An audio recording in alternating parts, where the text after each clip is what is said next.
Good morning, gardening friends. Today is Wednesday, June 28th, and as promised this last weekend, I said I would do a tour of my front yard, and I thought I would start with this sign that's been here forever. I got it from Charleston Gardens gift shop, I guess, about, I don't know, probably about 25, 30 years ago. I just re-gilded it, so at least now you can read it.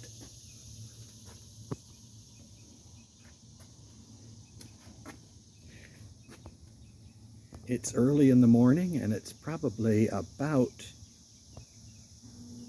80 degrees. It's been getting up to the high 90s every day. I did take cuttings of this coleus. I see I need to start watering it today. I did go ahead and cheat. Since I have trouble remembering the name coleus, I stuck a sign there.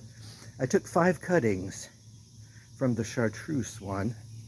Have them in my kitchen. The nice thing about coleus is I took the cuttings and I made a little posy out of them and stuck them in a vase.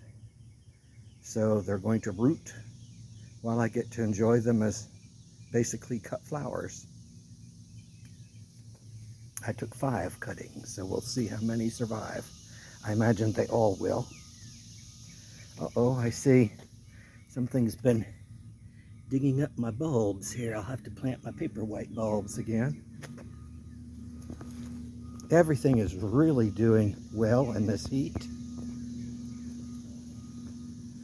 This little courtyard area is inviting this time of the day.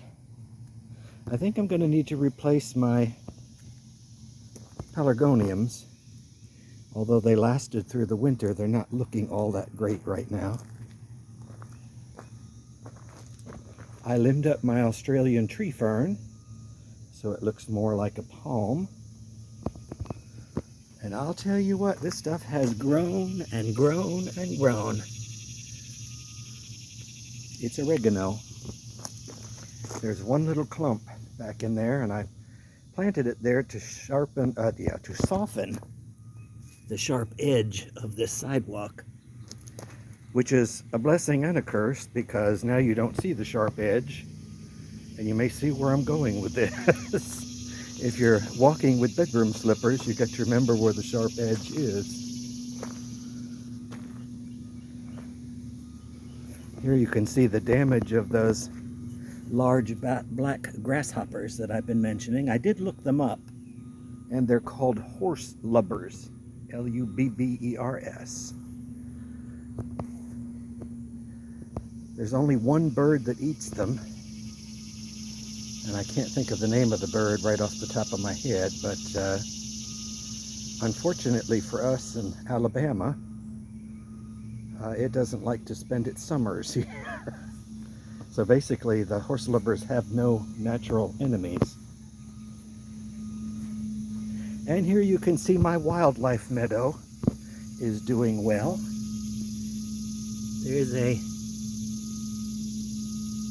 beautiful dandelion. I have to laugh when I see some videos where, I want a wildlife meadow, and they'll plow up the yard and spend a couple $1,000s on seeds, seed everything, and hope that they come up. And you can buy plugs of wildflowers too. Or you could just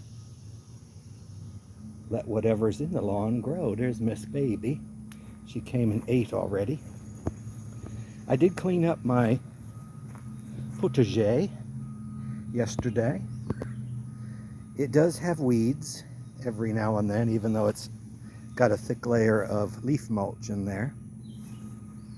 I see the bees absolutely love these little purple flowers on the wandering dude. I see there's one crepe myrtle here I have to get rid of. You can see my okra is producing. I have to pick that one. That one's getting kind of big already. I've already doubled my okra crop from last year. I pinched back my Thai sage because it had all gone to flower. I also needed to cut back my pink or lavender coat. Ooh, there's a bee in there.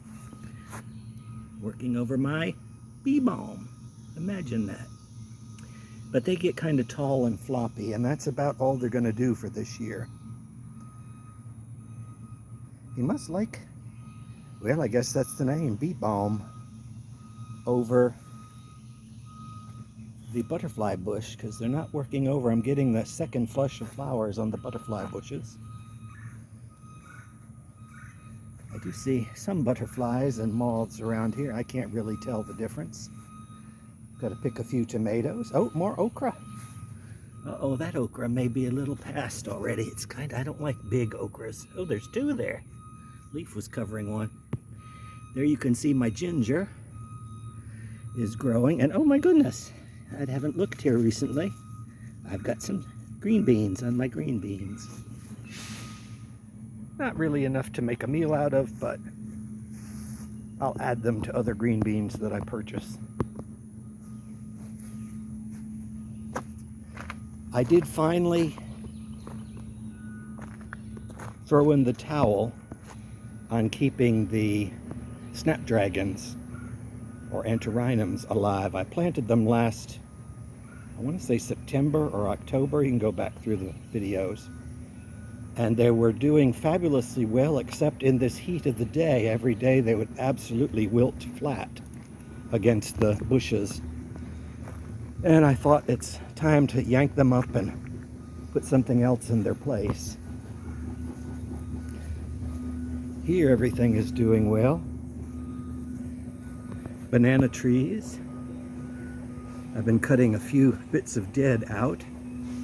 Something is blooming rather sweet over here. I don't know what it is, but I'm smelling sweetness coming from somewhere. Oh, we're being blessed by the digger coming. They did do a little bit of work. They partially filled in the hole at the street.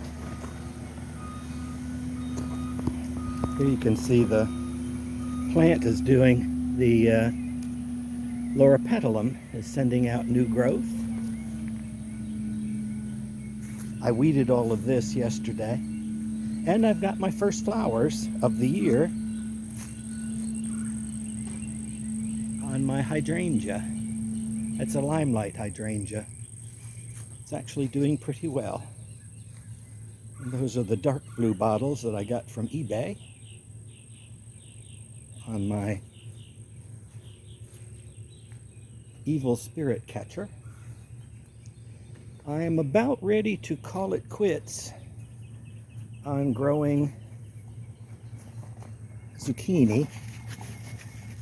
The squirrels have found, well, the squirrels and the tortoise have found my zucchinis, and they ravage the plants every day, eat the flowers and whatever little fruits there are, and they've absolutely grubbed out the one that was there. They don't like cucumbers, not so much. But I'm kind of leaving the zucchini there because the longer they're attracted to zucchini, the less they'll be attracted to my figs. The figs are not quite ripe. They're going to turn black. And I do have, as soon as they start to turn color, I'm going to throw netting over it. Of course, the netting won't work against squirrels, so I'll keep the squirrels occupied by the sacrificial zucchinis. Here you can see the flowers of the borage. You can add them to salads. They do taste like cucumber. The whole plant tastes like cucumber. However, it's got really bristly leaves. It would not be very pleasant to eat. Back in here, all of the Tradescantia or wandering dude pretty much is caught because it's starting to blossom. And the blossoms, when I take cuttings, I cut all the flowers off to encourage root growth. So all of those that I stuck in this little bed have caught. I do get a charge out of watching the birds. For this bird bath, I have to refresh the water for the day. Oh, and I did find the tortoise out front yesterday when I was cleaning up my snapdragons. And he's getting used to me because I picked him up. And he wasn't scared because I've picked him up in past, and he's kind of peed all over.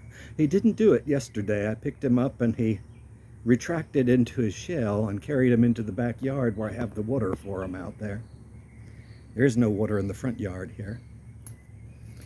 And no sooner did I put him on the ground near his water as he scampered off into the monkey grass.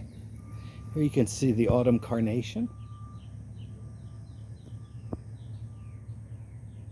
Encore azaleas are blooming. I only like the autumn carnation because it's double.